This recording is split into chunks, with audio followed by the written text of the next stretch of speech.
Welcome to Night Crime Stories. Tonight, we examine the case of Amanda Knox, an American student whose life shattered in Perugia's ancient streets when her roommate was found murdered. Was she an innocent abroad, or something darker? Settle in, turn off the lights, and let this haunting tale of obsession and betrayal unfold. Maintain a pace of 80 to 90 words per minute maximum. Allow silence to create atmosphere. Use markers for 4-second breaks, for 10-second breaks at emotional peaks and section transitions. Indicates a 2-second natural breathing space. Tone should be serious, investigative, and mysterious without being sensational. This is investigative journalism, not entertainment. In the quiet suburbs of Northern California, where manicured lawns meet the Sierra Nevada foothills, there exists a particular kind of darkness that seems almost impossible to comprehend. It's the darkness that creeps into ordinary Tuesday afternoons, that transforms familiar neighborhoods into crime scenes, that takes mothers away from their children in broad daylight. Tonight, we journey to Granite Bay, California, in the year 1991. A place where the American dream was supposed to flourish, where young families built their lives among oak trees and rolling hills, where children played safely in backyards while their parents worked toward better tomorrows. But on one particular day in May of that year, the illusion of safety shattered completely. This is the story of a young mother who vanished without a trace, leaving behind an 11-month-old baby crying in a high chair. It's the story of an investigation that would span more than 3 decades, of evidence that would wait patiently in forensic laboratories, and of a family that would never stop searching for answers. Most importantly, it's the story of how modern science would eventually reach backward through time to deliver justice that seemed impossible to achieve. Tonight, we examine not just a crime, but the very nature of predation, the methods by which investigators pursue the most elusive killers, and the question that haunts every parent: how do we protect those we love from the monsters that walk among us? Let us begin. May 14, 1991, dawned clear and warm across Placer County, California. The Sacramento Valley was experiencing one of those perfect spring days that reminded residents why they had chosen to make their lives in Northern California. In the affluent community of Granite Bay, nestled among the foothills east of Sacramento, the Tuesday morning routine proceeded as it had countless times before. Cindy Warner was 26 years old, a young mother navigating the complexities of single parenthood while trying to build a stable life for herself and her 11-month-old daughter. Like many women her age, she juggled multiple responsibilities, caring for her baby, maintaining family relationships, and working toward financial independence. On this particular Tuesday, she had brought her infant daughter to visit her sister's home in Granite Bay, a routine that had become familiar and comfortable over the months since her daughter's birth. The sister's house sat on a quiet residential street, the kind of neighborhood where children rode bicycles on sidewalks and neighbors knew each other's names. Mature oak trees provided shade over well-maintained yards, and the sense of safety was palpable. This was not a place where young mothers disappeared. This was not a place where evil was supposed to intrude. According to the timeline that investigators would later reconstruct, Cindy arrived at her sister's home sometime in the mid-morning hours. She had secured her baby daughter in a high chair, presumably preparing for a normal visit filled with the kind of conversations that sisters share. Perhaps they discussed their children, their plans for the future, the ordinary concerns of young women building their adult lives. Perhaps they laughed together, shared coffee, spoke about their parents or their childhood memories. What we know with certainty is that at some point during what should have been a routine Tuesday, everything went catastrophically wrong. The exact sequence of events that led to Cindy's disappearance would become one of the most puzzling aspects of the case. There were no signs of a struggle inside the house. There were no obvious indications that anyone had forced their way into the residence. No broken windows, no damaged doors, no overturned furniture or scattered belongings that might suggest a violent confrontation had taken place. The scene that greeted investigators was almost eerily normal, except for one devastating detail: Cindy Warner was gone. Her 11-month-old daughter remained strapped securely in her high chair, crying but physically unharmed. The baby's distress was clearly audible to anyone who might have been in the vicinity, yet somehow, no one had heard her until it was too late. This detail would haunt investigators for years to come. How long had the child been crying? How long had she been alone? And most critically, what had happened to her mother? When Cindy's sister discovered the scene, the immediate assumption was that some kind of emergency had occurred. Perhaps Cindy had received an urgent phone call and had to leave quickly. Perhaps there had been some kind of family crisis that required her immediate attention. But as the minutes turned to hours, and the hours stretched toward evening, it became increasingly clear that something far more sinister had taken place. The Placer County Sheriff's Office received the missing person report that evening, and deputies immediately recognized the unusual nature of the circumstances. Young mothers do not simply vanish from their siblings' homes, leaving their infant children behind. The complete absence of any logical explanation for Cindy's disappearance elevated the case from a routine missing person investigation to something far more serious. Detective teams began canvassing the neighborhood immediately, speaking with residents who might have seen or heard something unusual during the afternoon hours. They searched for witnesses who might have observed strangers in the area, vehicles that seemed out of place, or any kind of disturbance that might provide a clue about what had happened to Cindy Warner. The responses they received only deepened the mystery. Most neighbors reported having heard nothing unusual during the day. No screaming, no sounds of a struggle, no vehicles speeding away from the area. The neighborhood had experienced a typical Tuesday afternoon, quiet and peaceful, until the moment when a young mother simply ceased to exist. This lack of witnesses would prove to be one of the most challenging aspects of the investigation, forcing detectives to rely on physical evidence and forensic analysis to understand what had occurred. The initial search efforts focused on the immediate area surrounding the sisters' home. Law enforcement officers combed through nearby parks, searched along the American River, and checked abandoned buildings or construction sites where someone might have taken an abducted woman. They interviewed family members, friends, and acquaintances, looking for anyone who might have had a motive to harm Cindy or who might have been stalking her without her knowledge. As the investigation expanded, detectives began to develop a clearer picture of Cindy Warner as a person. She was described by those who knew her as a devoted mother, someone who was working hard to create a stable environment for her young daughter. She had no known enemies, no history of involvement with dangerous individuals, no lifestyle factors that might have put her at increased risk for violent crime. She was, by all accounts, an ordinary young woman living an ordinary life until the moment when that life intersected with something truly evil. The mystery of how someone could abduct a woman from her sister's home in broad daylight, in a safe neighborhood, without leaving any obvious trace of the crime, would challenge investigators for decades to come. But as the hours turned to days, and the days stretched toward weeks, one thing became increasingly certain: Cindy Warner had not disappeared voluntarily. She had become the victim of a carefully planned and executed abduction, carried out by someone who understood how to avoid detection. As the first 48 hours passed without any trace of Cindy Warner, the Placer County Sheriff's Office began mobilizing resources for what they now recognized as a major criminal investigation. The statistical reality of missing person cases dictated their sense of urgency. When a young mother disappears under suspicious circumstances, time becomes the most critical factor in determining whether she will be found alive. Every hour that passed decreased the likelihood of a positive outcome, and investigators understood that they were racing against more than just the clock. They were racing against the intentions of whoever had taken her. Detective Lieutenant Robert Morrison, a 20-year veteran of the Placer County Sheriff's Office, assumed primary responsibility for coordinating the investigation. Morrison had handled dozens of missing person cases throughout his career, but the circumstances surrounding Cindy's disappearance presented unique challenges that would test every technique in his investigative arsenal. The complete absence of witnesses, the lack of obvious physical evidence, and the bizarre nature of the abduction itself suggested that they were dealing with someone who had planned this crime carefully and executed it with disturbing precision. The search efforts expanded exponentially during the second day of the investigation. Volunteer search teams joined law enforcement personnel in methodically combing through the American River Canyon, the Auburn State Recreation Area, and the vast network of hiking trails that crisscrossed the Sierra Nevada foothills.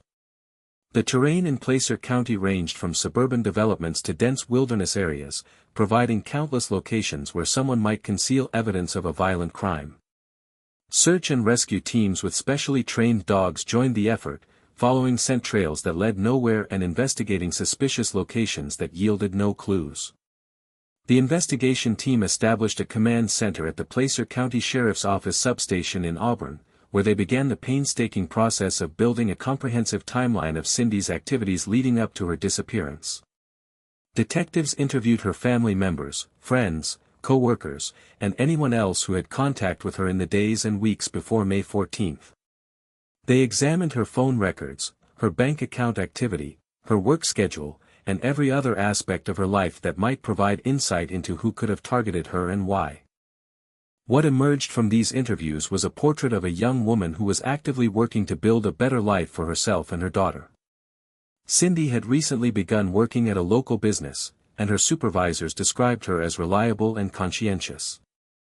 Her family members reported that she seemed happy and optimistic about the future, despite the challenges of single motherhood.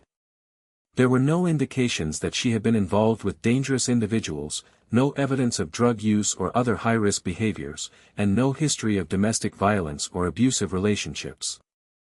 The absence of obvious risk factors in Cindy's lifestyle forced investigators to consider the possibility that she had been selected randomly by a predator who was trolling for victims of opportunity. This theory was deeply disturbing because it suggested that her abduction had not been personal, she had simply been in the wrong place at the wrong time when someone with violent intentions had encountered her. Random predatory crimes are often the most difficult to solve because they lack the personal connections and clear motives that typically guide criminal investigations. As the investigation entered its second week, Detective Morrison and his team began expanding their focus to include a broader geographical area. They coordinated with law enforcement agencies throughout Northern California, sharing information about Cindy's disappearance and requesting assistance in searching locations where her abductor might have taken her.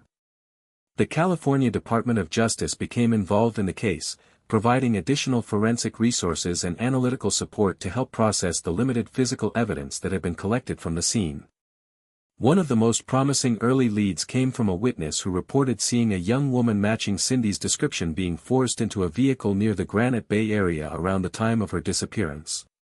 The witness described the vehicle as a light-colored sedan, possibly a Ford or Chevrolet, driven by a white male who appeared to be in his 30s or 40s. However, the witness had been some distance away from the incident and could not provide specific details about the license plate or the exact appearance of the individuals involved. Despite extensive efforts to locate this vehicle and identify its occupants, this lead ultimately failed to produce any concrete evidence. As the investigation continued, detectives began consulting with behavioral analysts from the FBI to develop a psychological profile of Cindy's likely abductor. The profilers examined the circumstances of the crime and concluded that they were looking for someone with significant criminal experience, possibly including previous convictions for sexual assault or similar violent crimes. The precision with which the abduction had been carried out suggested that this was not the perpetrator's first serious crime, and the complete absence of obvious evidence indicated someone who understood how to avoid detection by law enforcement.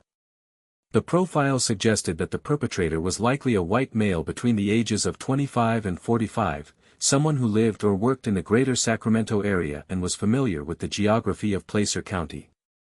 He probably had a history of sexual violence and may have served time in prison for previous offenses.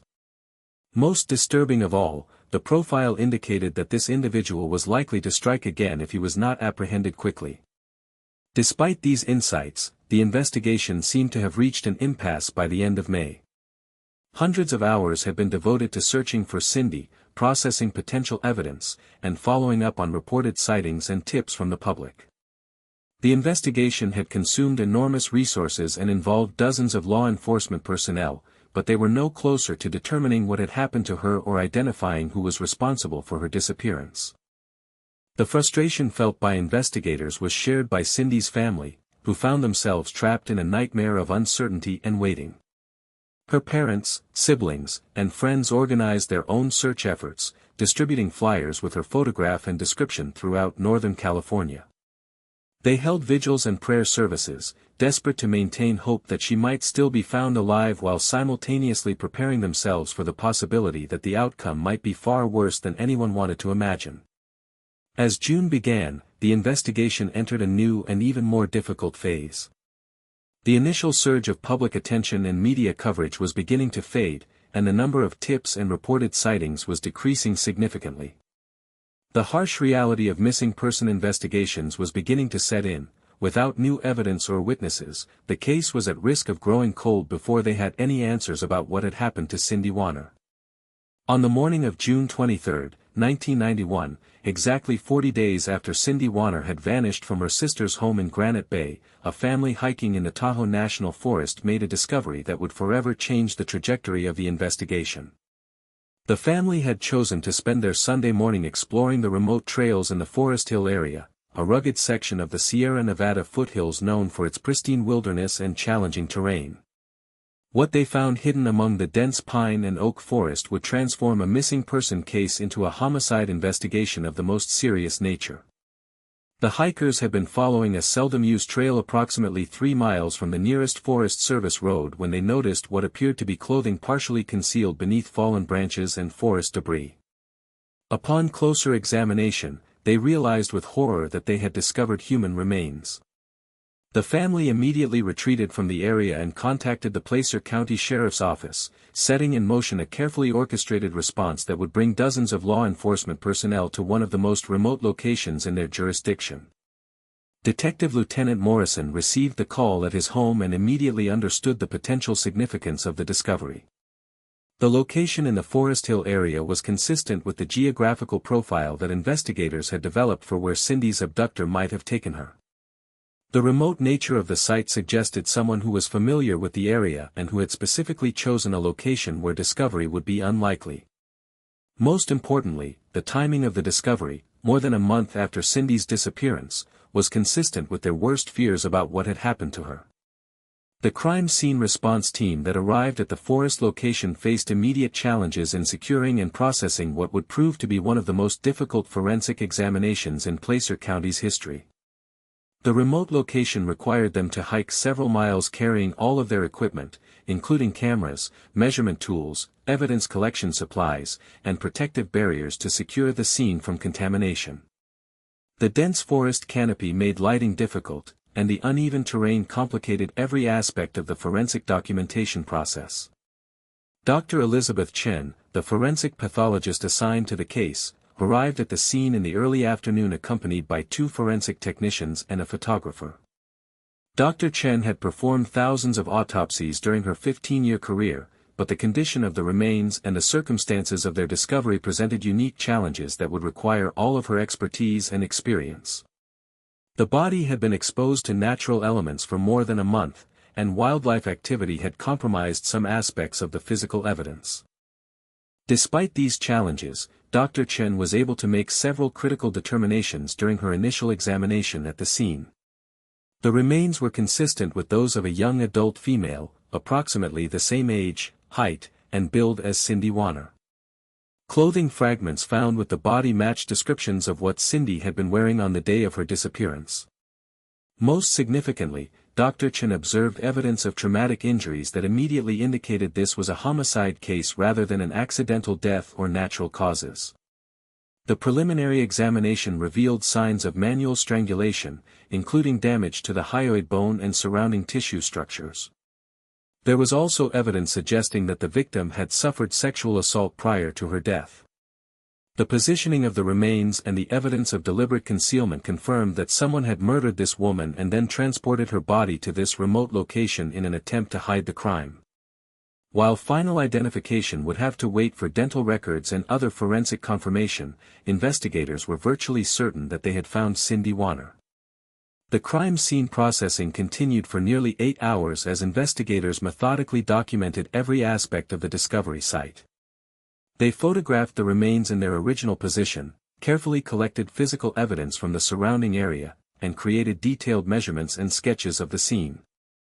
Evidence technicians searched the vicinity for any items that might have been left by the perpetrator, footprints, tire tracks, discarded personal items, or anything else that might provide clues about who had committed this horrific crime. One of the most significant pieces of evidence collected at the scene was a small fabric sample that appeared to have been torn from the perpetrator's clothing during the assault. The fabric was found caught on a branch near where the body had been positioned, and it did not match any of the victim's clothing. This evidence would be sent to the California Department of Justice laboratory for analysis, where forensic scientists would examine it for DNA evidence, fiber composition, and any other characteristics that might help identify its source. As darkness fell over the forest, the investigation team prepared to transport the remains to the county morgue for a complete autopsy examination. The process of removing the body from such a remote location required careful planning and coordination, as the terrain made it impossible for vehicles to reach the discovery site. The remains had to be carefully packaged to preserve all possible forensic evidence and then carried by hand along the 3-mile trail to where the coroner's van was waiting. The formal identification of the remains was completed the following day using dental records provided by Cindy's family dentist. Dr. Chen confirmed what investigators had suspected: the woman found in the Tahoe National Forest was indeed Cindy Warner. The news that her body had been found brought a mixture of grief and relief to her family, who had spent more than a month in a state of agonizing uncertainty about her fate. While they had lost all hope that she might be found alive, at least they now had answers about what had happened to her and could begin the difficult process of mourning her death. The complete autopsy examination provided additional crucial information about the circumstances of Cindy's death. Dr. Chen determined that she had died from manual strangulation, a method that suggested her killer had wanted to maintain physical control over her during the final moments of her life. The evidence of sexual assault confirmed that this had been a sexually motivated crime, and the condition of her remains suggested that she had been held captive for several days before being murdered. This last finding was perhaps the most disturbing aspect of the entire case.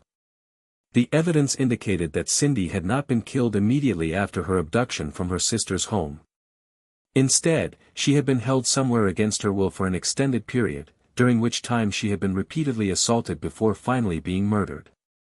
The psychological torture she must have endured during those days, knowing that her infant daughter had been left alone and wondering if anyone was searching for her, was almost impossible for investigators to contemplate. The discovery of Cindy's body in the Forest Hill area also provided important geographical information that would guide the ongoing investigation.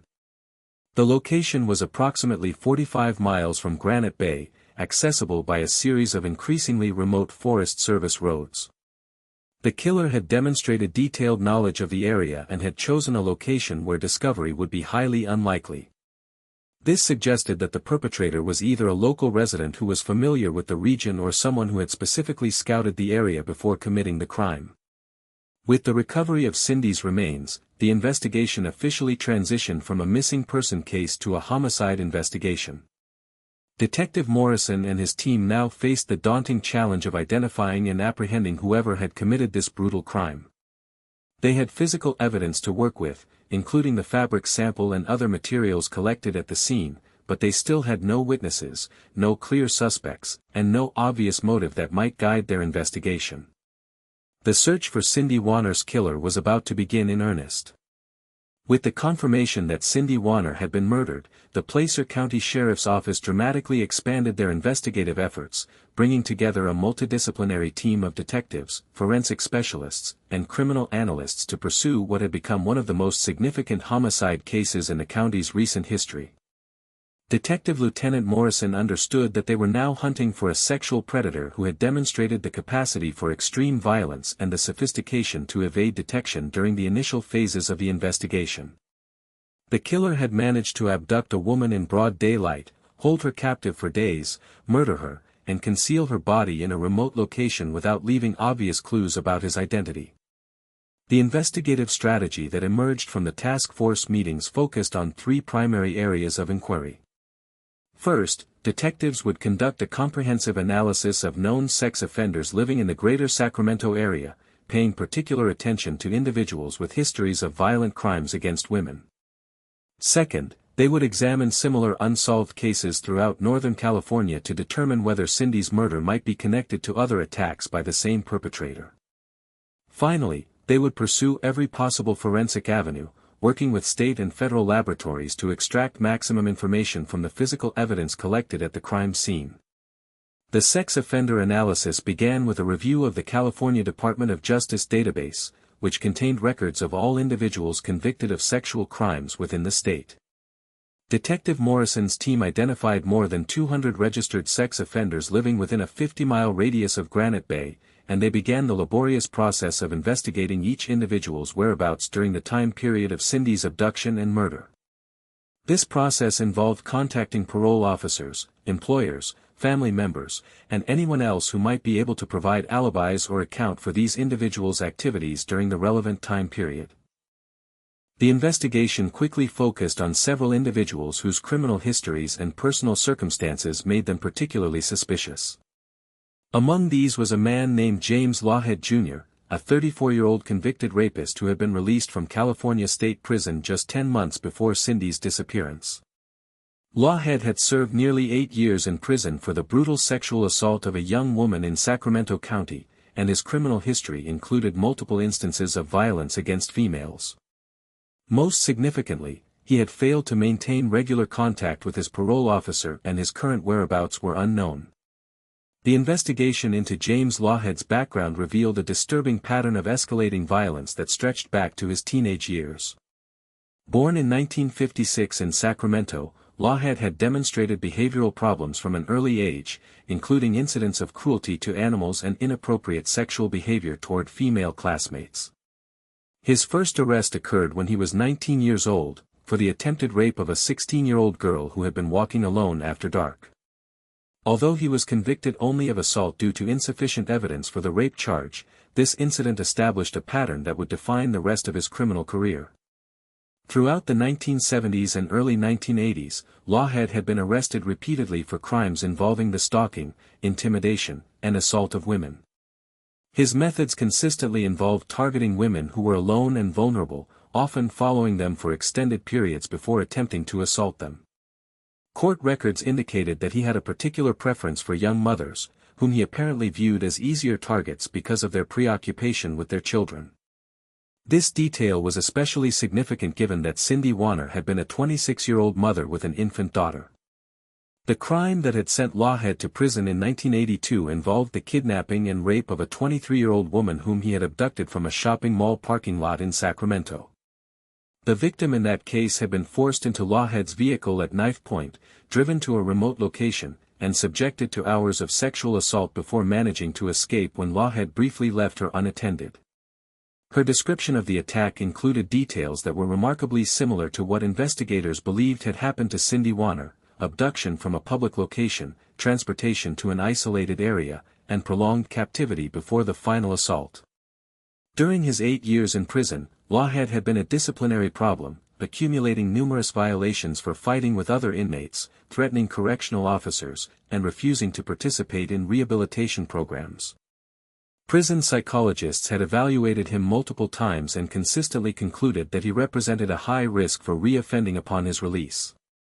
Their reports described him as someone with deep-seated hatred toward women, poor impulse control, and no genuine remorse for his previous crimes.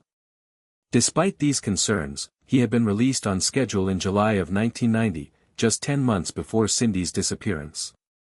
The parole records indicated that Lawhead had initially reported to his assigned parole officer as required, but his compliance had deteriorated rapidly during the first few months after his release. He had failed to maintain steady employment, had been evicted from his approved residence, and had missed several mandatory appointments with his parole officer. By February of 1991, just 3 months before Cindy's abduction, his parole officer had issued a warrant for his arrest due to his failure to report. However, Lawhead had seemingly vanished, and despite efforts by law enforcement to locate him, he had remained at large during the time period when Cindy was murdered. This timeline was particularly significant because it established that Lawhead had been unaccounted for and living underground during the exact period when Cindy Warner was abducted and killed. His history of violent sexual crimes, his familiarity with the Sacramento area geography, and his complete absence from parole supervision made him an extremely compelling suspect in her murder. However, identifying him as a suspect and actually locating him to conduct an investigation proved to be two entirely different challenges. Detectives spent weeks attempting to trace Lawhead's movements and associations after his disappearance from parole supervision. They interviewed his former employers, his family members, and individuals who had been incarcerated with him in state prison. The picture that emerged was of someone who had deliberately severed all official connections to mainstream society and was likely supporting himself through criminal activity. Several sources indicated that Lawhead had spoken frequently about his hatred of the parole system and his intention to disappear rather than comply with supervision requirements. One particularly significant lead came from a former cellmate who reported that Lawhead had spent considerable time studying maps of Northern California and had expressed specific interest in the remote areas of the Sierra Nevada foothills. This individual recalled Lawhead talking about places where someone could take care of business without being discovered by law enforcement. The description of these areas included locations that were remarkably similar to where Cindy Warner's body had eventually been found. Despite these promising leads, the investigation team faced a fundamental problem: they had no current information about James Lawhead's whereabouts. He had apparently succeeded in his goal of disappearing from official supervision, and tracking him down would require resources and techniques that were not readily available to local law enforcement in 1991. The investigation had identified their primary suspect, but apprehending him would prove to be a challenge that would persist for decades to come.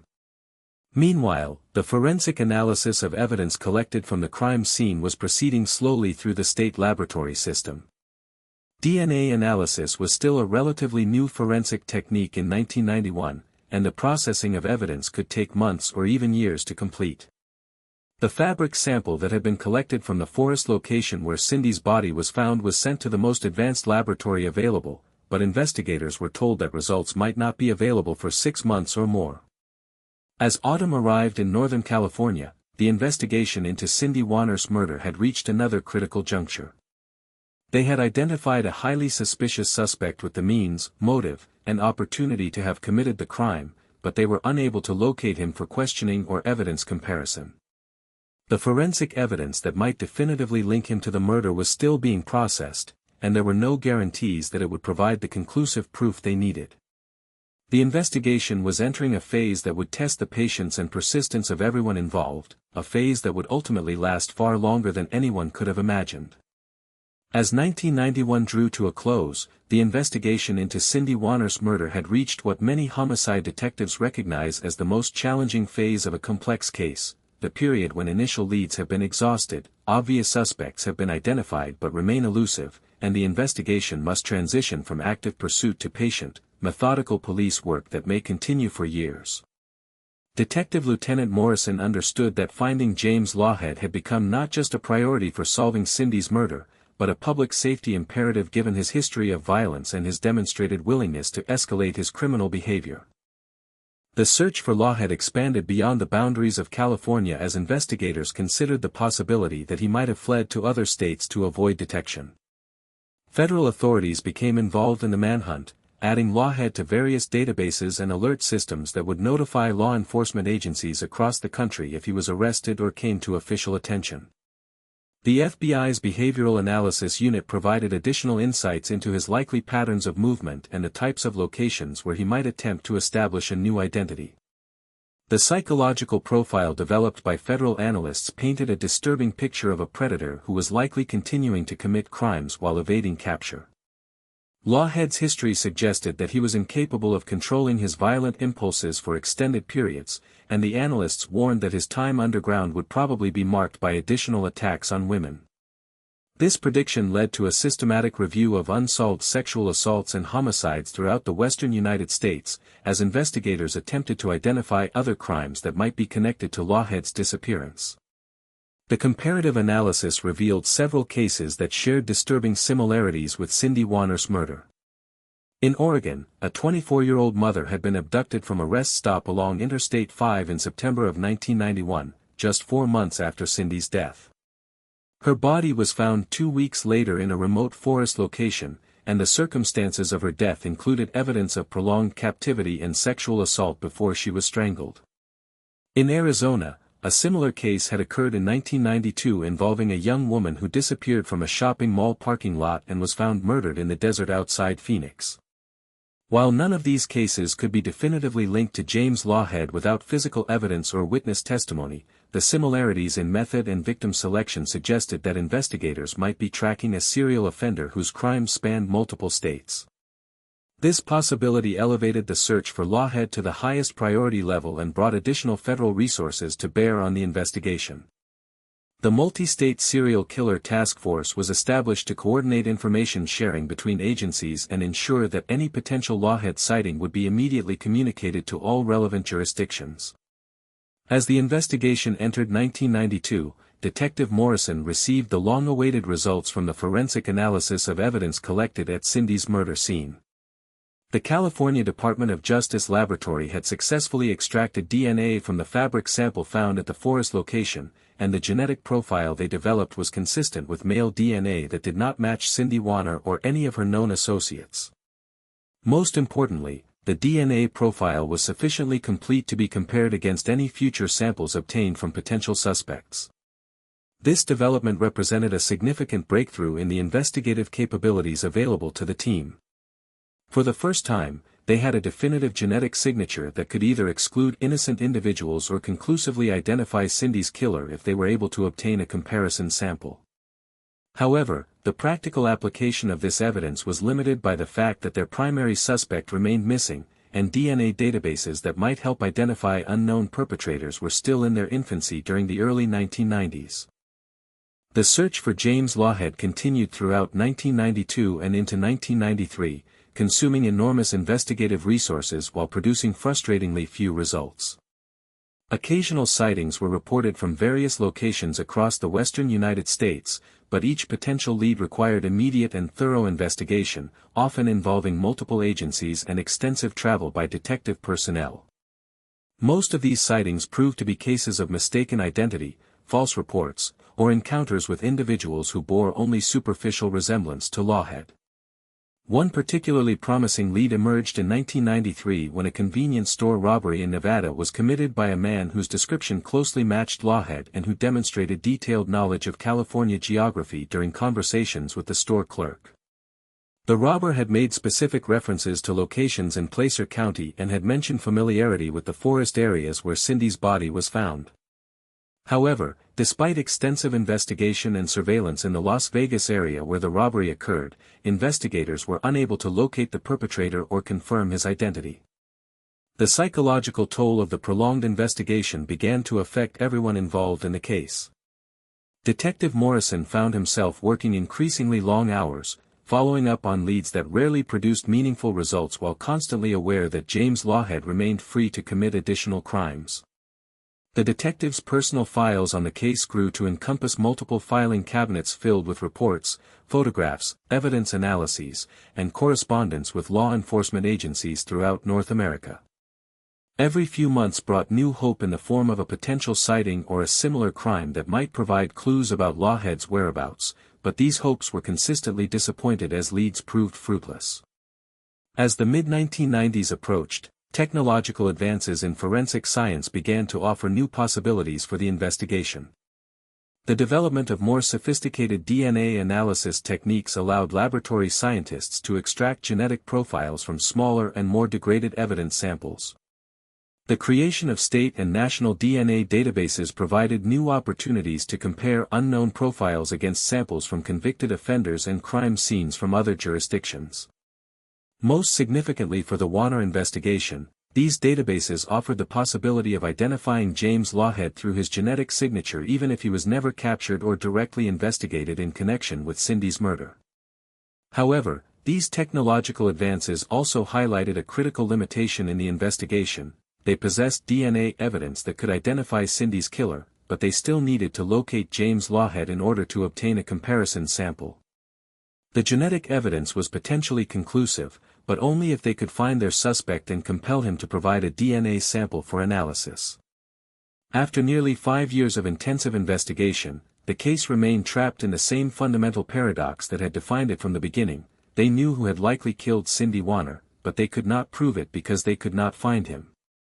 The investigation was about to enter an even longer and more challenging phase, one that would test the commitment of multiple generations of investigators and span multiple decades before finally reaching its conclusion. By the mid-1990s, the active investigation into Cindy Warner's murder had necessarily evolved from an intensive manhunt into a patient waiting game characterized by periodic reviews of evidence, follow-up on occasional tips, and the persistent hope that advancing forensic technology might eventually provide the breakthrough that had remained elusive for so many years.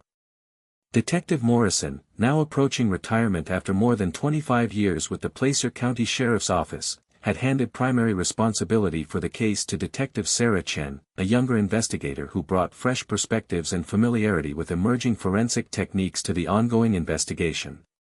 Detective Chen understood that she was inheriting not just an unsolved homicide case, but a complex web of evidence, theories, and investigative dead ends that represented thousands of hours of police work by her predecessors. Her initial review of the case files revealed the thoroughness of the previous investigation while also highlighting the fundamental challenge that had prevented resolution. James Lawhead had succeeded in disappearing so completely that it was as if he had simply ceased to exist after violating his parole in early 1991. No official records, no documented contact with family members, no arrests or citations, no employment records, no medical treatment, no interaction with any government agency that might have created a paper trail leading to his current location. The possibility that Lawhead might have died during his years underground was one that investigators had to consider seriously. A man living completely outside the legal system, likely supporting himself through criminal activity, facing the constant stress of avoiding detection, might well have succumbed to violence, accident, or illness without ever coming to official attention. However, the continued occurrence of unsolved sexual assaults and homicides throughout the western United States that bore similarities to Cindy Warner's murder suggested that he might still be alive and continuing his predatory behavior. The expansion of the National DNA Database during the late 1990s provided new opportunities for connecting previously unrelated crimes through genetic evidence. Detective Chen submitted the DNA profile from Cindy's murder scene to the national database, hoping that it might match evidence from other unsolved crimes or samples from convicted offenders who had been arrested in other jurisdictions. This process, known as a cold hit, had already solved hundreds of previously unsolvable cases as DNA databases grew to include millions of genetic profiles from crime scenes and convicted criminals. The database searches initially produced no matches, but Detective Chen understood that negative results did not eliminate the possibility of future connections. DNA databases were growing rapidly as more jurisdictions contributed evidence from their unsolved cases and as legislative changes required DNA collection from broader categories of convicted offenders. A profile that produced no matches in 1997 might connect to newly submitted evidence in 1998 or later years. The key was maintaining the case in active status and ensuring that the DNA profile remained in the database for comparison against all future submissions. As the investigation entered the new millennium, Detective Chen began implementing new strategies that took advantage of technological advances that had not been available to earlier investigators.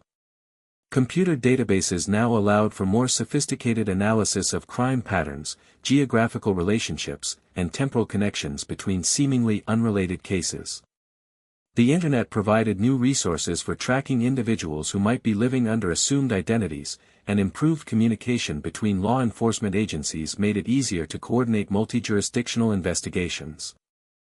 One of the most promising developments was the emergence of specialized units dedicated to investigating cold cases using advanced forensic techniques.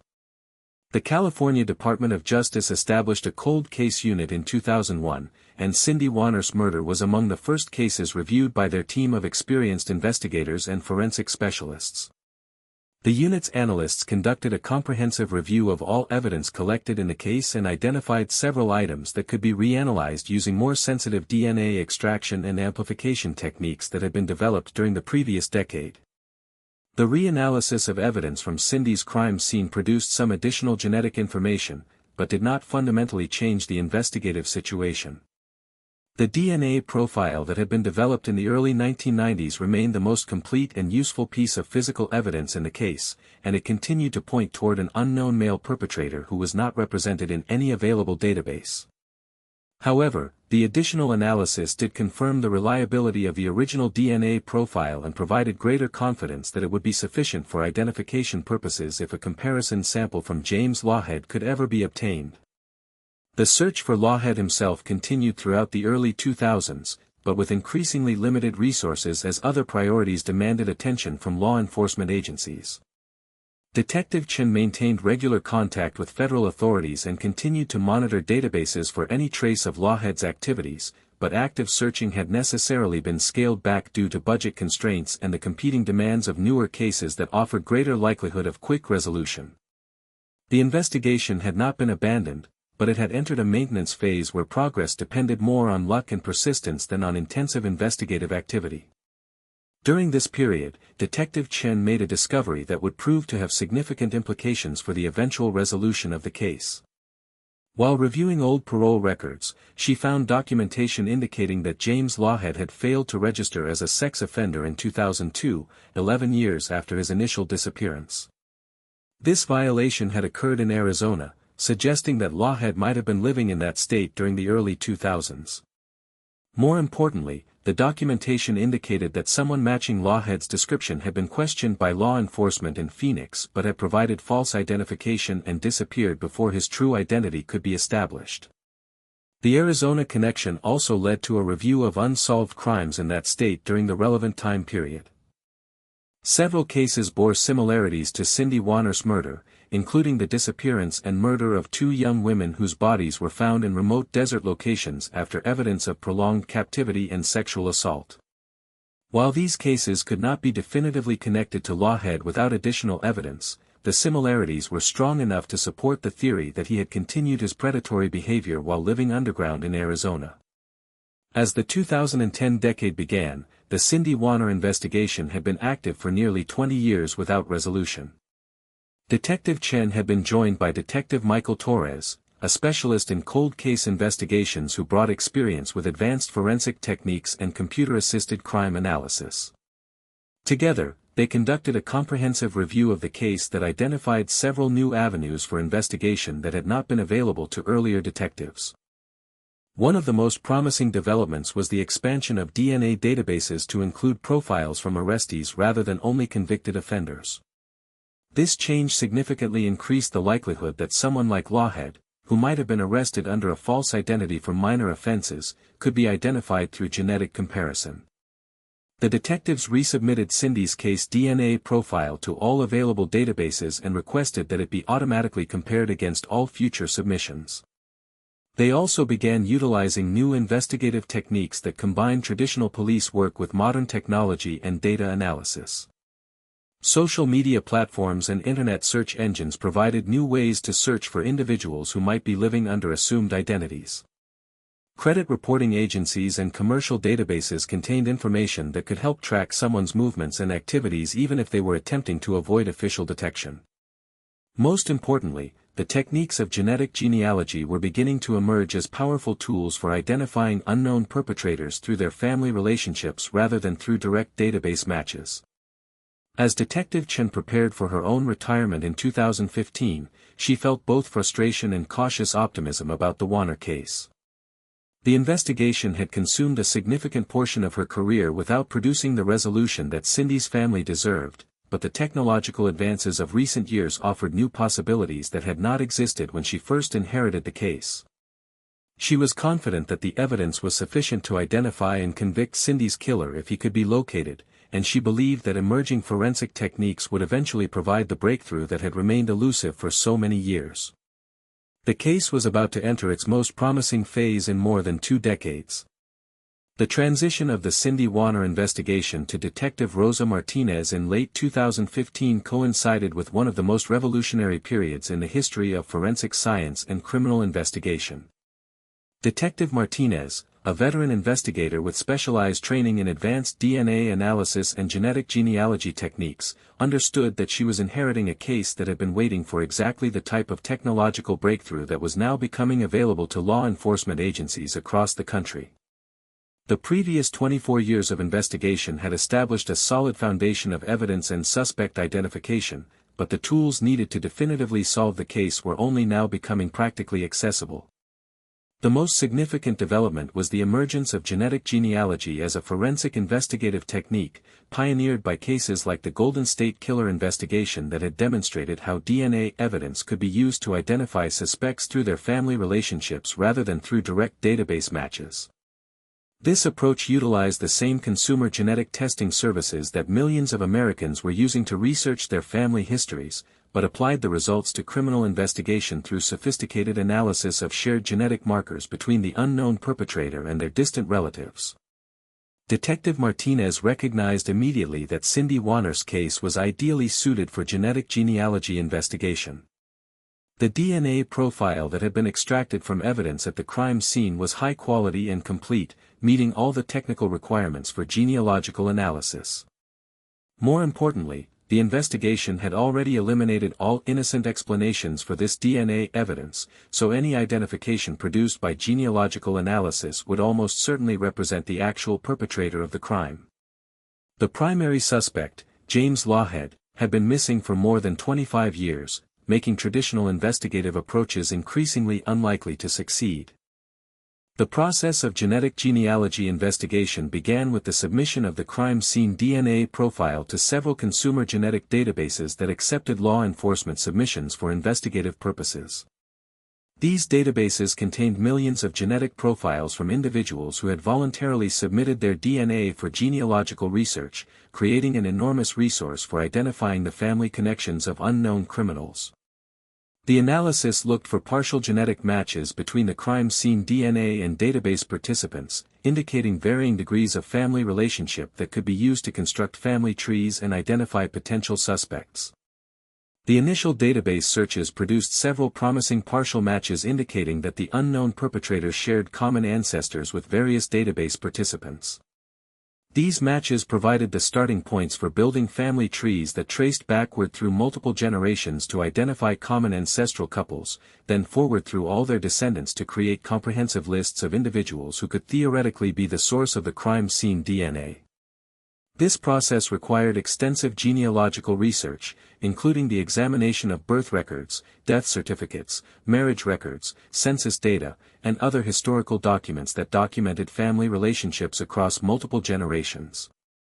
The genealogical analysis was conducted by Barbara Stevens, a genetic genealogist who had worked on several high-profile cold cases and who specialized in the complex family tree construction required for forensic investigations. Stevens began by analyzing the closest genetic matches to identify the most recent common ancestors shared between the unknown perpetrator and database participants. Her analysis indicated that the perpetrator was descended from a couple who had lived in California during the late 1800s, and this ancestral connection provided the foundation for building comprehensive family trees that included hundreds of potential descendants. The family tree construction process consumed several months as Stevens methodically traced each family line through multiple generations, identifying all male descendants who would have been of appropriate age to commit Cindy Warner's murder in 1991. This analysis produced a list of approximately 40 individuals who met the basic genealogical criteria for being the unknown perpetrator. However, most of these individuals could be immediately eliminated through additional research that revealed they had died before 1991, had been incarcerated during the relevant time period, or had lived in distant geographical locations that made their involvement highly unlikely. After eliminating the obviously impossible candidates, Stevens identified 7 individuals who remained genealogically viable as potential suspects. These 7 men were all descended from the identified ancestral couple, were of appropriate age in 1991, and could not be eliminated through readily available public records. However, one name on this list immediately caught the attention of Detective Martinez, James Edward Lawhead Jr., the same individual who had been the primary suspect in the case for more than 25 years. This genealogical confirmation that James Lawhead was indeed related to the crime scene DNA evidence represented a major breakthrough in the investigation, but it also highlighted the persistent challenge of actually locating him for DNA comparison and arrest. The genetic genealogy had confirmed what investigators had suspected for decades, but Lawhead remained as elusive as ever, having successfully evaded detection for more than 26 years since his disappearance from parole supervision. Detective Martinez began developing a comprehensive strategy for locating Lawhead that combined traditional investigative techniques with modern technology and data analysis. She coordinated with federal authorities to ensure that Lawhead's information was current in all relevant databases and alert systems. She worked with financial investigators to search for any traces of economic activity that might indicate his current location or identity.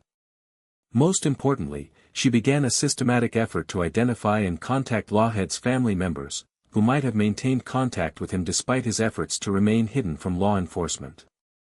The family investigation revealed that Lawhead had several siblings and extended family members living in various locations throughout the western United States.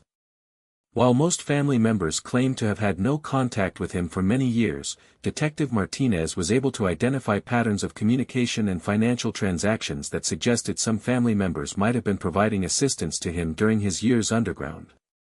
This analysis led to increased surveillance of certain family members and the development of strategies for monitoring their activities for signs of contact with Lawhead. The breakthrough came in early 2021 when financial analysis revealed that one of Lawhead's sisters had been making regular money transfers to an account in Arizona registered under a name that appeared to be an alias. Further investigation of this financial activity led to the identification of an address in Phoenix where someone matching Lawhead's description had been living under the assumed identity of Robert Williams. Surveillance of this address confirmed the presence of an individual who appeared to match aged photographs of James Lawhead, but definitive identification would require either direct confrontation or the collection of discarded DNA evidence for comparison. The forensic analysis of these surveillance-collected items produced a complete DNA profile that could be compared against the evidence from Cindy Warner's murder scene. When the results were completed in March of 2021, they provided the definitive confirmation that investigators had been seeking for 30 years. The DNA from the discarded items was identical to the DNA found at Cindy's murder scene. James Edward Lawhead Jr. was conclusively identified as the person who had raped and murdered Cindy Warner in 1991. The identification of Lawhead through DNA evidence provided the legal foundation for obtaining arrest warrants charging him with first-degree murder, kidnapping, and sexual assault in connection with Cindy Warner's death. However, the arrest itself would require careful planning to ensure that he could not escape again, as he had successfully done for more than 3 decades.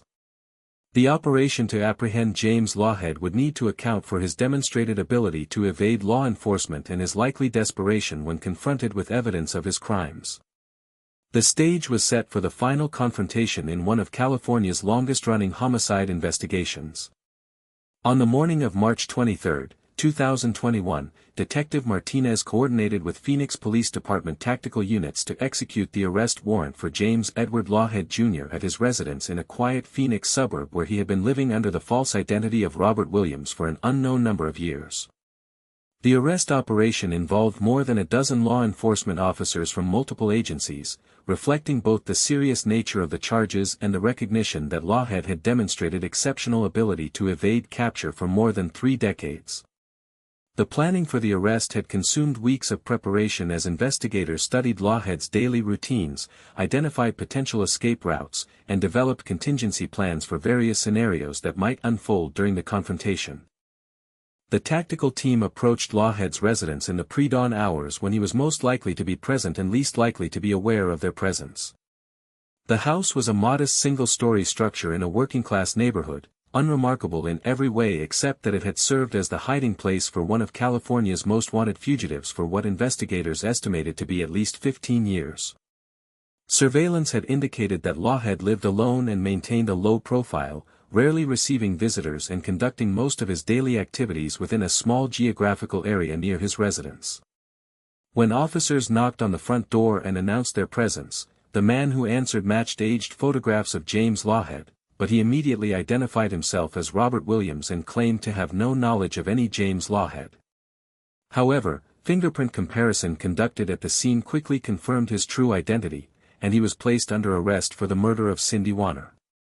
According to the arrest report, Lawhead showed no surprise or emotional reaction when informed of the charges against him, responding instead with the kind of resigned silence that suggested he had been expecting this confrontation for many years. The search of Lawhead's residence revealed evidence of a man who had been living in careful preparation for the possibility of immediate flight. Officers found multiple sets of identification documents bearing different names, several $1,000s in cash, and a detailed collection of maps showing remote locations throughout the southwestern United States. Most disturbing was the discovery of news clippings and printed articles about unsolved murders of young women throughout the region, suggesting that Lawhead had been monitoring media coverage of crimes that he might have committed during his years as a fugitive.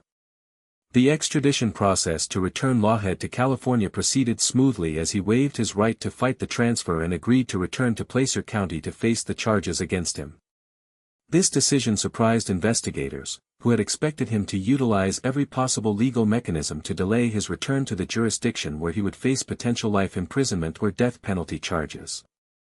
His willingness to return to California suggested either resignation to his fate or confidence in his ability to defend against the charges, though his 3 decades of successful evasion made the latter explanation seem unlikely. Detective Martinez accompanied the prisoner transport that brought Lawhead back to Placer County in early April 2021, marking the end of what was believed to be one of the longest successful fugitive periods in California criminal history. During the transport, Lawhead remained largely silent, declining to answer questions about his activities during the 30 years he had been missing or about his involvement in Cindy Warner's murder. His demeanor was described as calm and controlled, showing none of the emotional distress that might have been expected from someone facing such serious charges after so many years of freedom. For Cindy Warner's family, the arrest brought a mixture of relief, satisfaction, and renewed grief as they confronted the reality that justice had taken 30 years to achieve. Her parents, now in their 70s, had spent most of their adult lives knowing that their daughter's killer was free while being unable to do anything about it. Her infant daughter, who had been left crying in a high chair on that May day in 1991, was now a woman in her 30s with children of her own, having grown up without ever knowing her mother.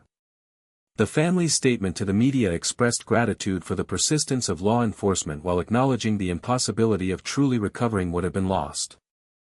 The preliminary legal proceedings revealed the strength of the evidence that prosecutors would present against Lawhead. The DNA evidence was described by forensic experts as conclusive, providing a statistical certainty of identification that exceeded 1 in several billion. The genetic genealogy investigation had been conducted according to the highest scientific standards and had been independently verified by multiple laboratories. Most importantly, the prosecution would be able to present evidence of Lawhead's flight from justice as consciousness of guilt, arguing that his 30-year evasion of law enforcement demonstrated his awareness of his culpability for Cindy's murder. Defense attorneys faced the virtually impossible task of challenging DNA evidence that had been collected, analyzed, and verified using the most advanced forensic techniques available.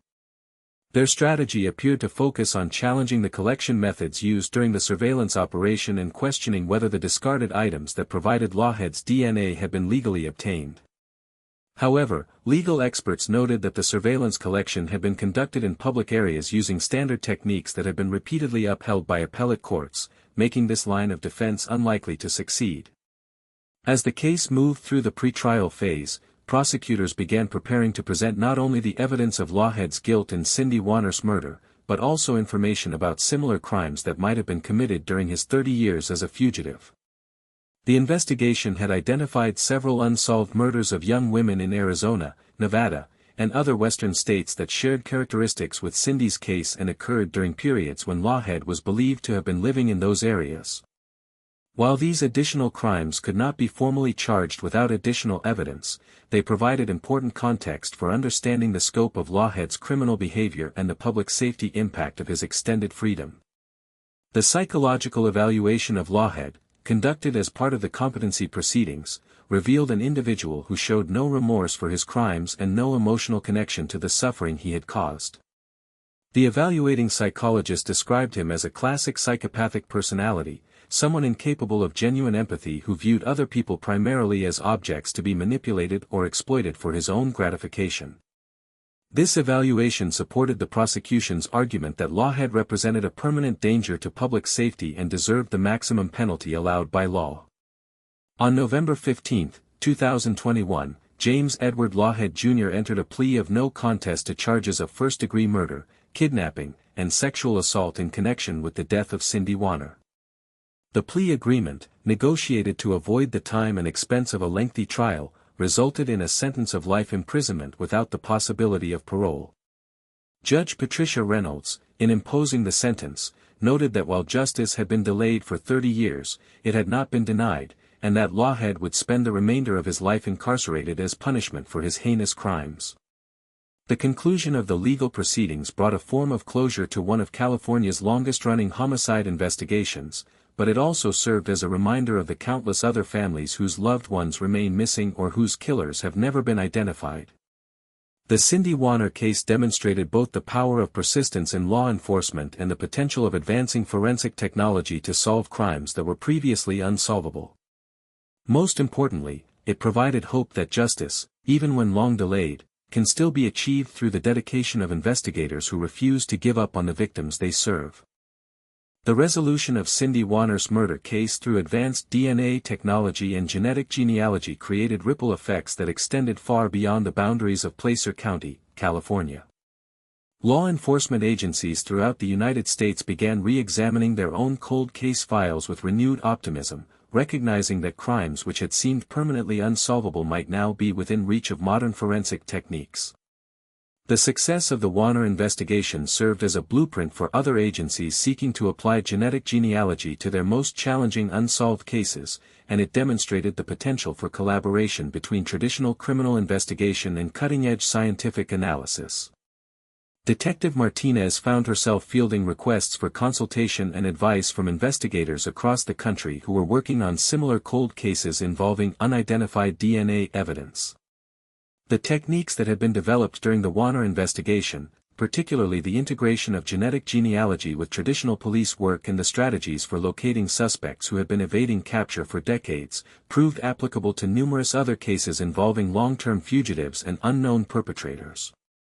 The success of the case contributed to the establishment of new protocols and training programs designed to help law enforcement personnel effectively utilize genetic genealogy as an investigative tool. The impact extended beyond law enforcement to the broader scientific and legal communities, where the Warner case became a frequently cited example of how modern forensic technology could bridge the gap between past crimes and present justice. Legal scholars studied the case as an example of how courts were adapting to handle evidence produced by techniques that had not existed when the crimes were committed, and forensic scientists used it to demonstrate the reliability and accuracy of genetic genealogy when properly conducted according to established scientific standards. The case contributed to the development of legal precedents that would govern the use of genetic genealogy evidence in future criminal prosecutions.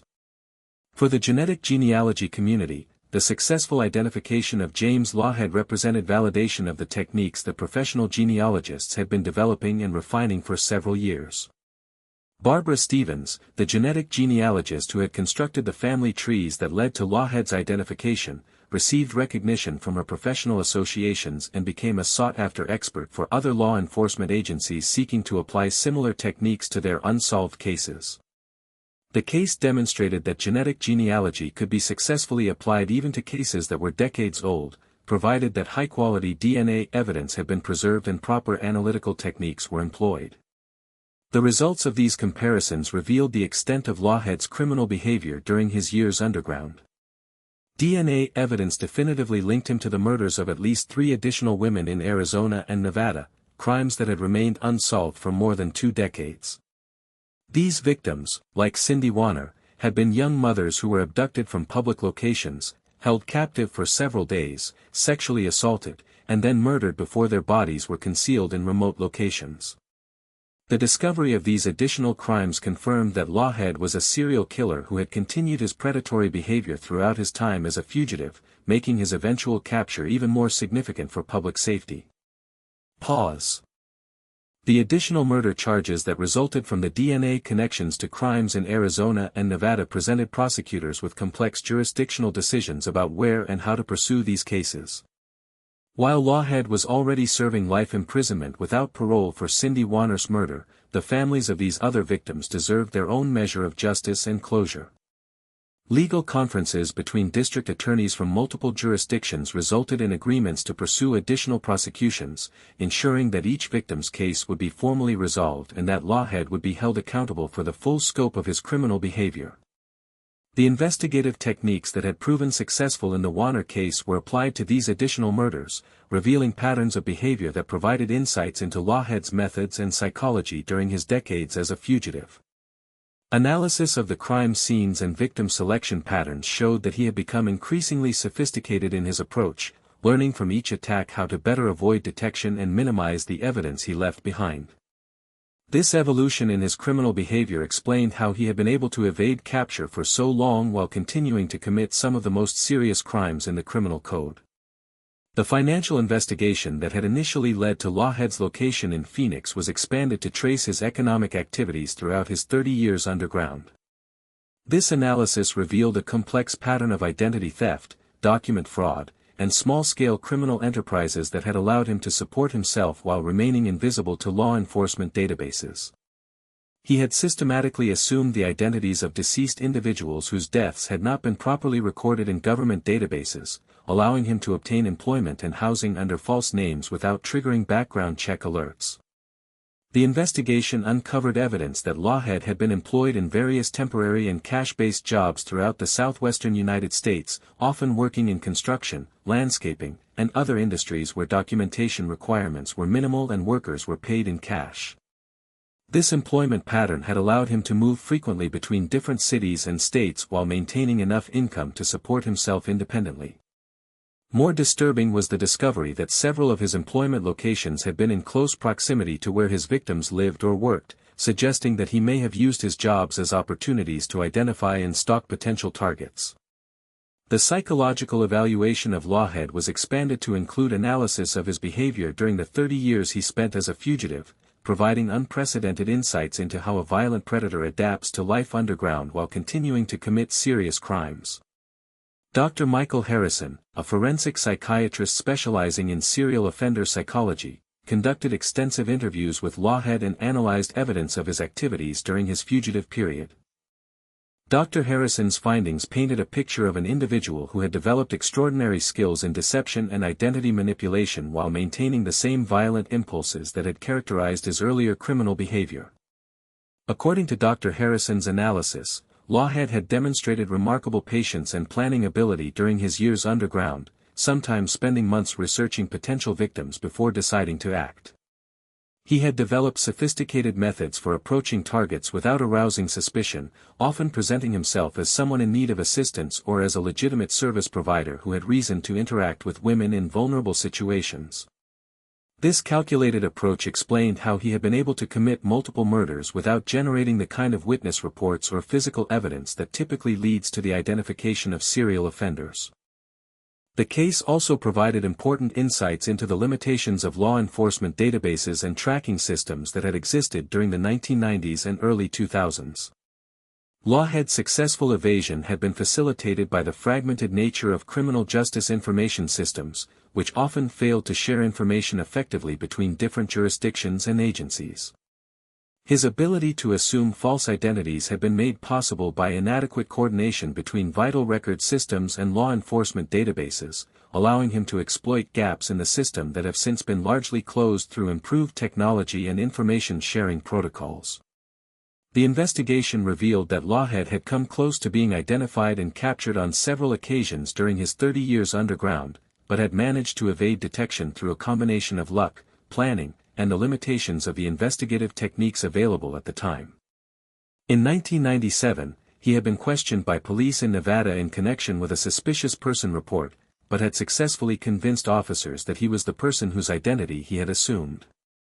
In 2005, a routine traffic stop in Arizona had nearly resulted in his identification when the officer noticed discrepancies in his identification documents, but Lawhead had fled on foot before his true identity could be established. These near misses highlighted the crucial role that modern technology and database systems had played in his eventual capture. The genetic genealogy investigation had succeeded where traditional methods had failed because it did not depend on Lawhead's cooperation or his presence in law enforcement databases. Instead, it utilized his genetic relationship to family members who had voluntarily contributed their DNA to genealogical databases, creating a detection method that was essentially impossible for him to evade through traditional fugitive techniques. The resolution of Cindy Warner's case and the identification of Lawhead's additional victims had profound effects on the families who had been waiting decades for answers about their loved ones. Support groups were formed to help these families cope with the complex emotions that arose from finally learning the truth about crimes that had defined their lives for so many years. While the knowledge of what had happened provided a form of closure, it also brought renewed grief as families confronted the reality of the suffering their loved ones had endured. The case became a catalyst for legislative changes designed to improve the investigation of cold cases and the tracking of violent fugitives. Several states passed laws expanding DNA collection requirements for arrestees and convicted offenders, and federal funding was allocated for programs designed to help law enforcement agencies apply genetic genealogy techniques to their unsolved cases. The success of the Warner investigation demonstrated that even the oldest cold cases could potentially be solved with sufficient resources and the application of modern forensic techniques. Training programs were developed to help investigators learn how to effectively integrate genetic genealogy into traditional criminal investigations. These programs emphasize the importance of maintaining high-quality evidence preservation, understanding the legal and ethical considerations surrounding genetic genealogy, and coordinating with specialized forensic genealogists who possessed the technical skills needed to construct complex family trees from partial DNA matches. The Warner case served as the primary case study for these training programs, providing a real-world example of how the techniques could be successfully applied to achieve justice in seemingly impossible cases. The media attention surrounding the case also contributed to increased public awareness of genetic genealogy and its potential applications in criminal justice. Documentary filmmakers produced detailed examinations of the investigation, and true crime podcasts featured extensive interviews with the investigators, forensic experts, and family members who had been involved in the case. This coverage helped educate the public about the science behind genetic genealogy while also highlighting the importance of maintaining cold case investigations even when they seem unlikely to be solved.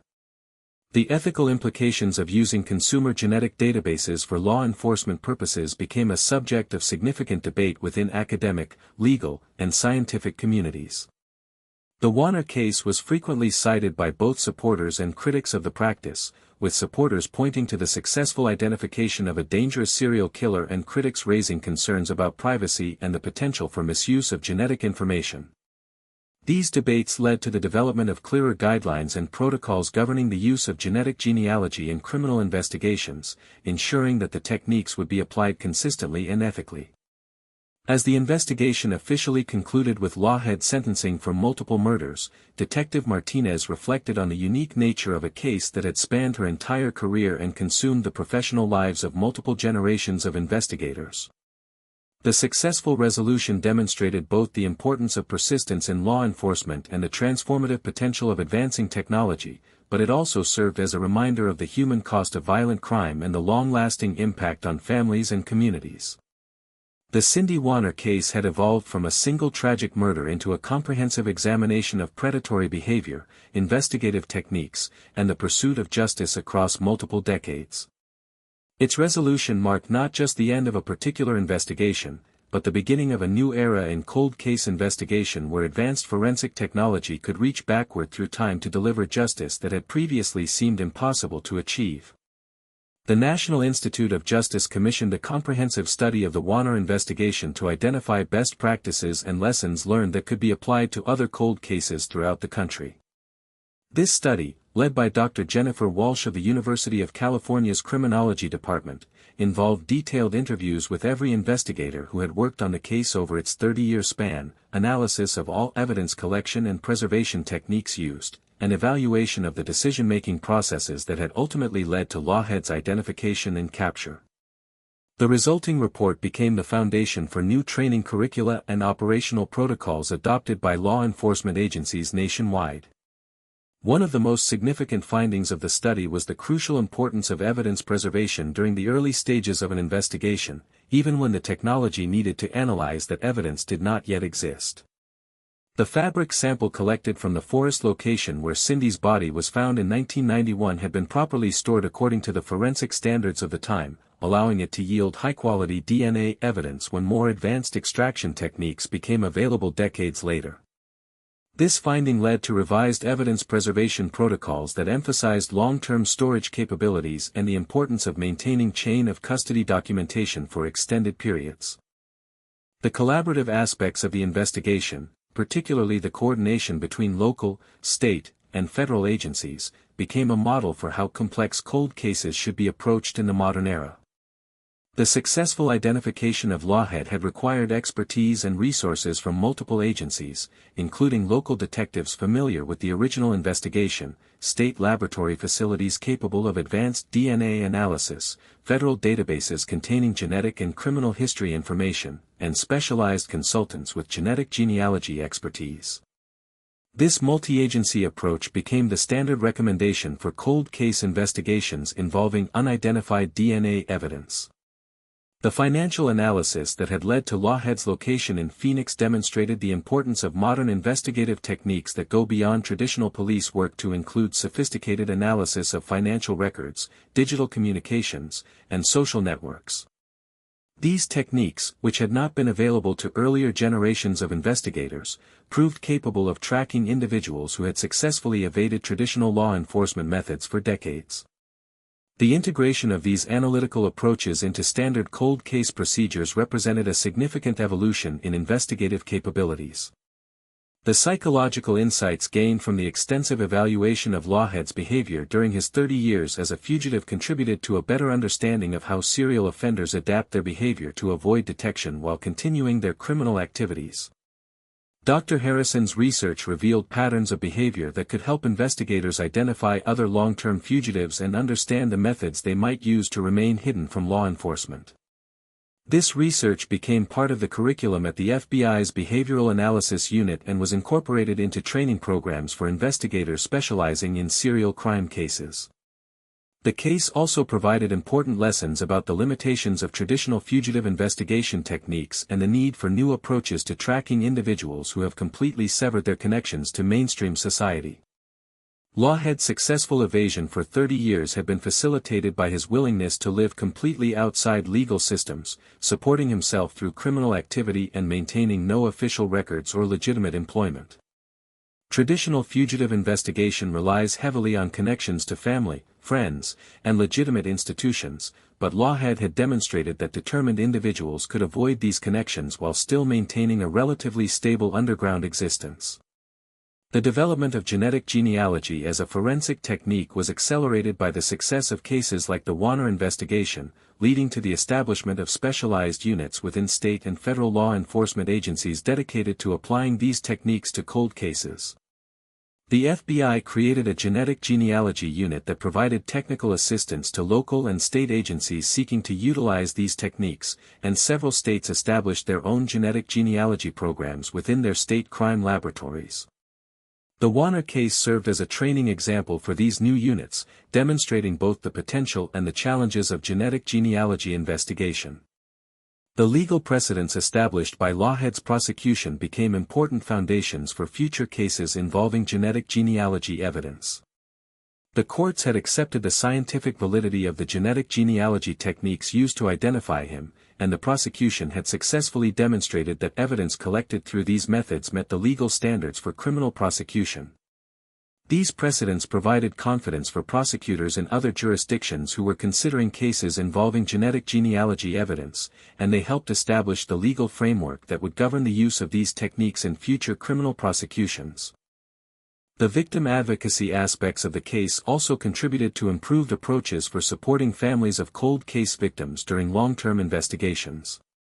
Cindy Warner's family had endured 30 years of uncertainty and hope, experiencing repeated disappointments as promising leads failed to produce results while maintaining faith that justice would eventually be achieved.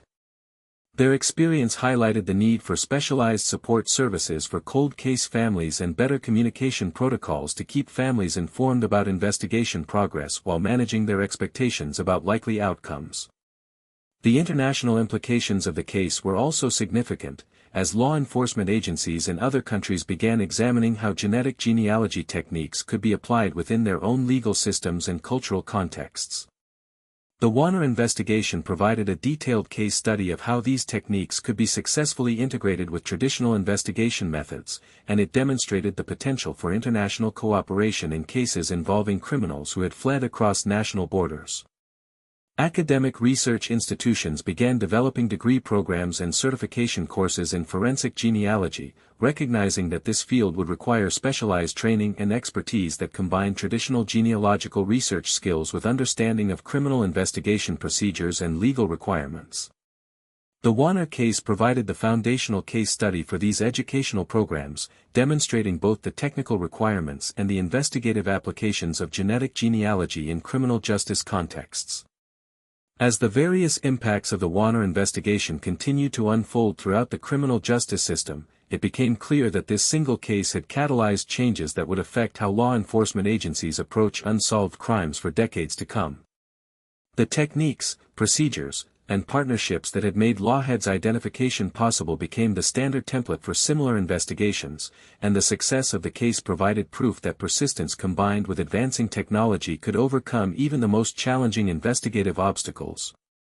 Beyond the technical achievements and investigative innovations that characterized the Cindy Warner case, the human dimension of this 30-year journey toward justice reveals the profound personal costs and emotional complexities that define long-term criminal investigations.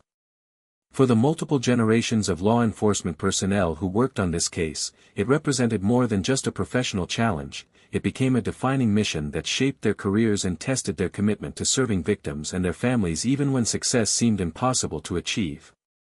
The emotional investment required to maintain hope and dedication across multiple decades created bonds between investigators, forensic specialists, and family members that transcended normal professional relationships.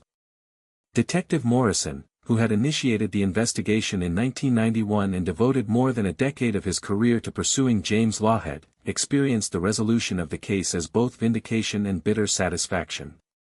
In retirement, he had continued to follow the investigation's progress, providing advice and consultation to successive generations of detectives who had inherited his case files and his determination to achieve justice for Cindy Warner.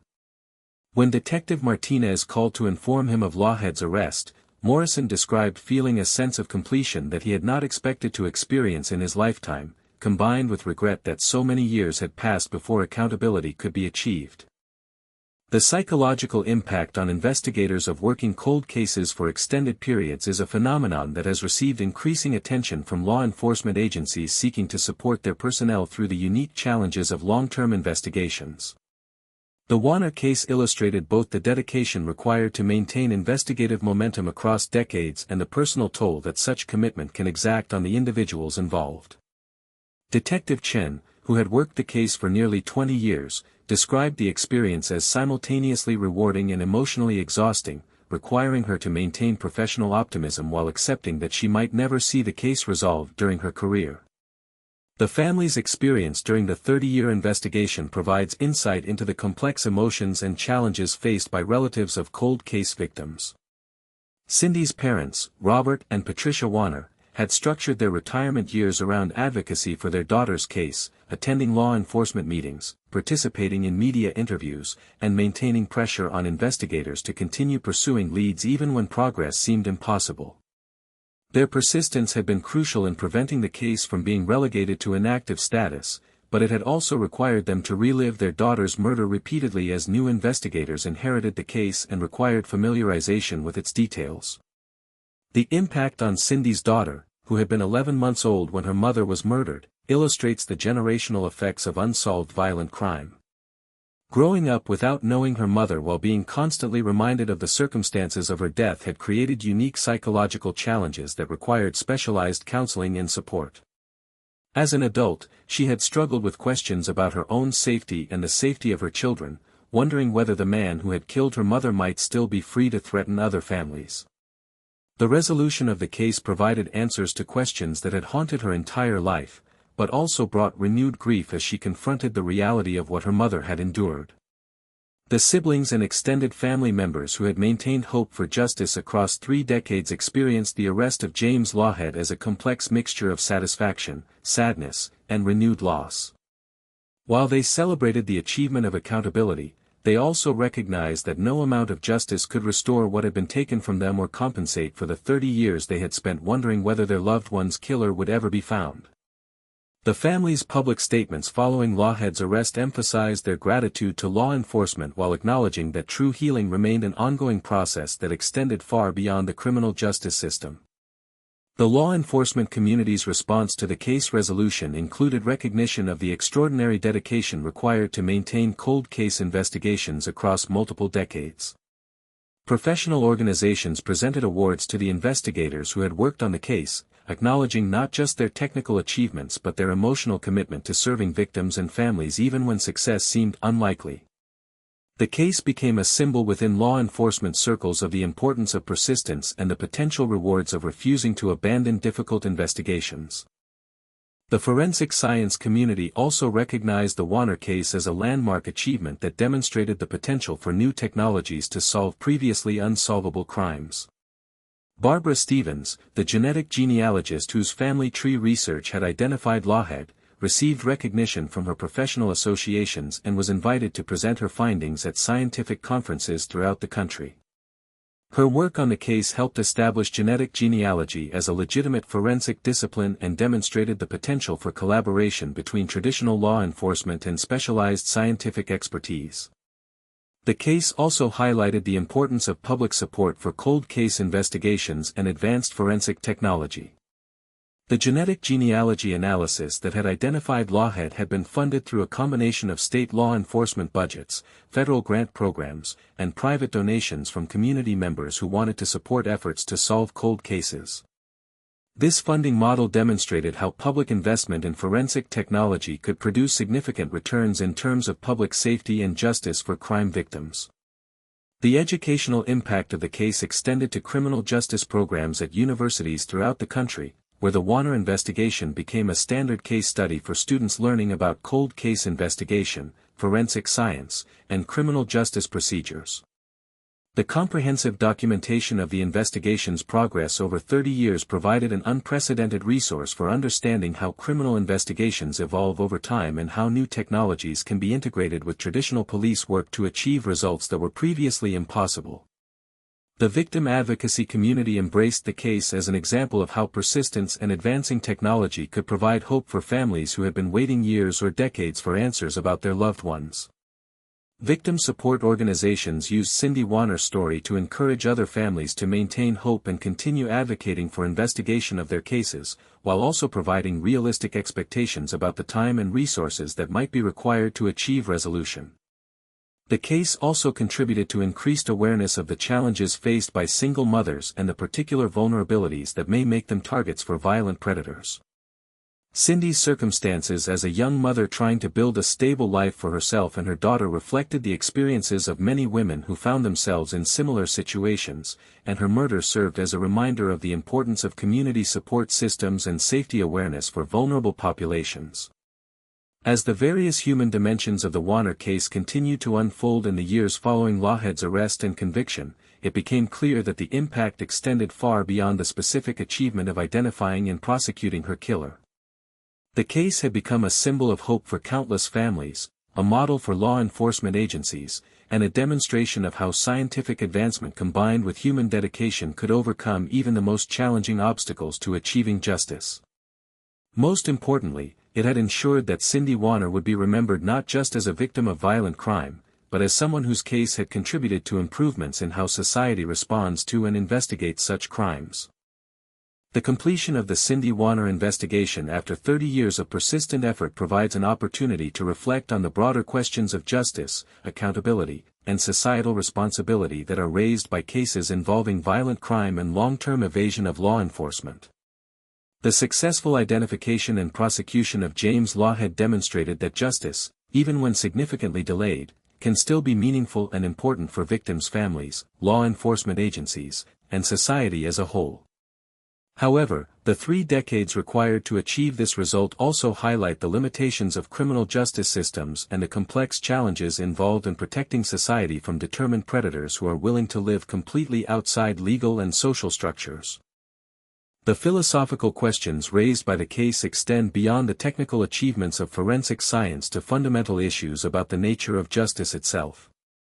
Can justice that takes 30 years to achieve truly be considered justice, or does the delay diminish its meaning and effectiveness? The answer to this question may depend on perspective.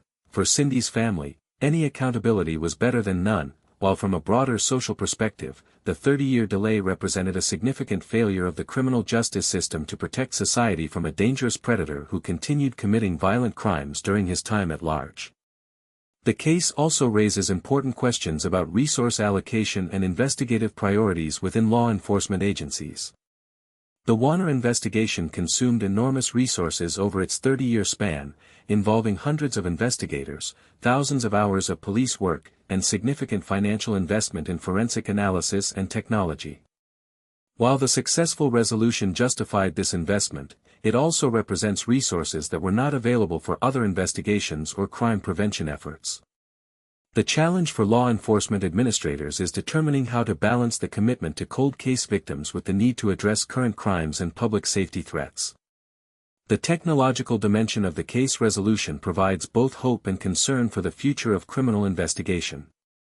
The success of genetic genealogy in identifying lawhead demonstrates the potential for scientific advancement to overcome investigative obstacles that previously seemed insurmountable.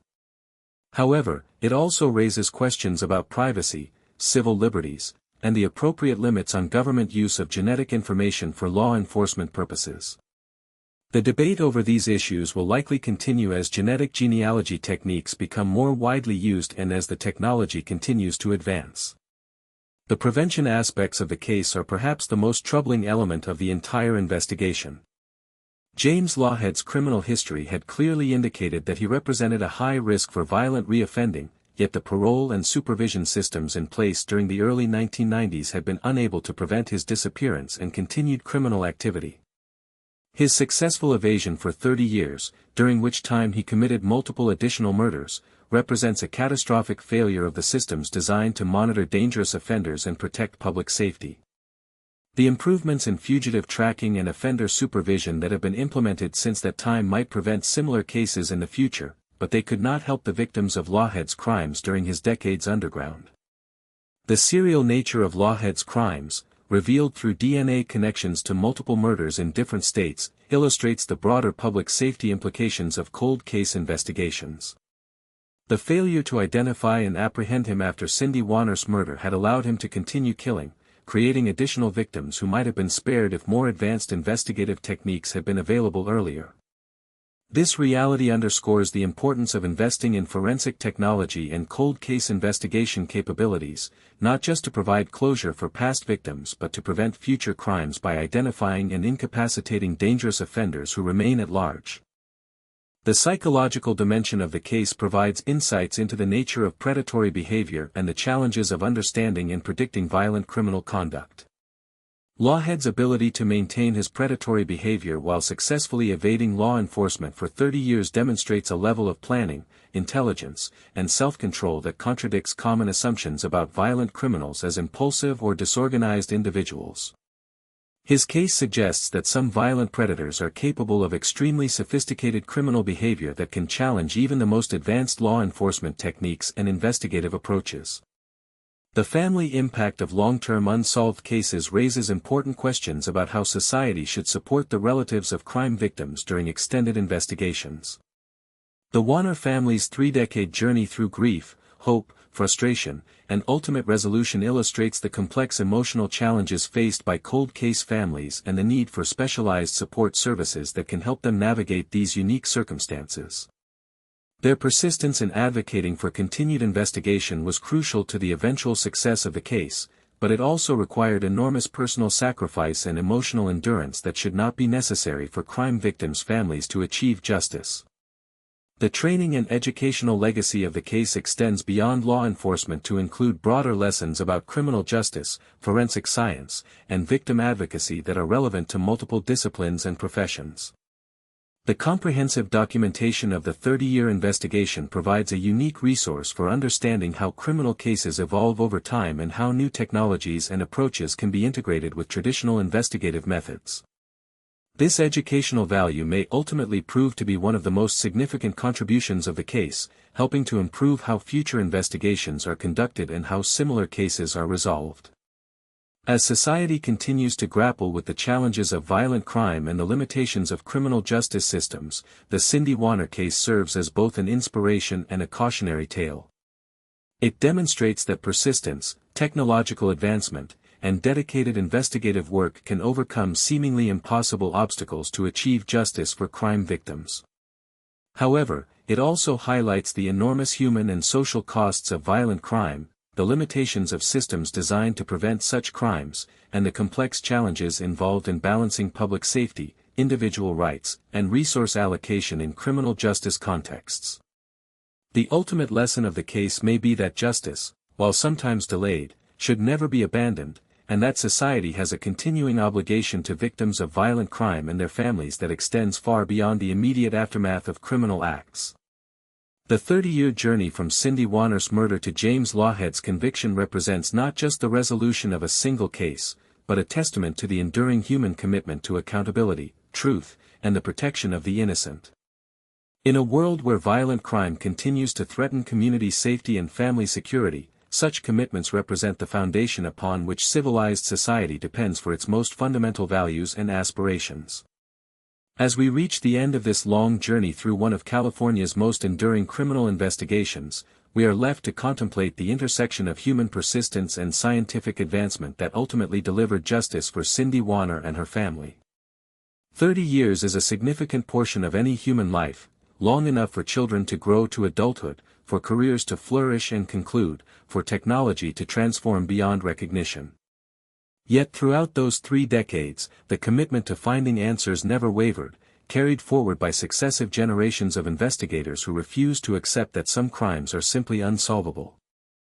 Tonight's story reminds us that justice operates on timescales that often extend far beyond our immediate expectations or desires. The DNA evidence that would eventually identify James Lawhead was collected in 1991 by investigators who could not have imagined the forensic techniques that would make their careful work meaningful decades later. Their dedication to proper evidence collection and preservation became the foundation for achievements they would never live to see, demonstrating how present actions can have consequences that extend far into an unknowable future. The resolution of this case offers hope to countless families who continue to wait for answers about their own missing loved ones, while also serving as a reminder that such answers, when they finally come, often bring as much renewed grief as they do closure.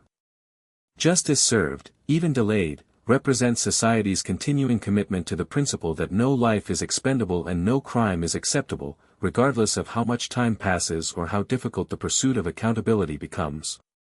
As you prepare for sleep tonight, perhaps you will carry with you not just the details of this investigation, but the deeper truths it reveals about human nature, technological possibility, and the enduring power of refusing to surrender hope in the face of seemingly impossible circumstances.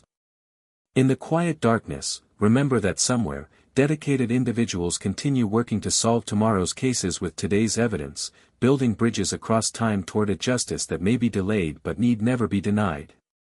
Rest well, knowing that the pursuit of truth continues, even in the silence of the night.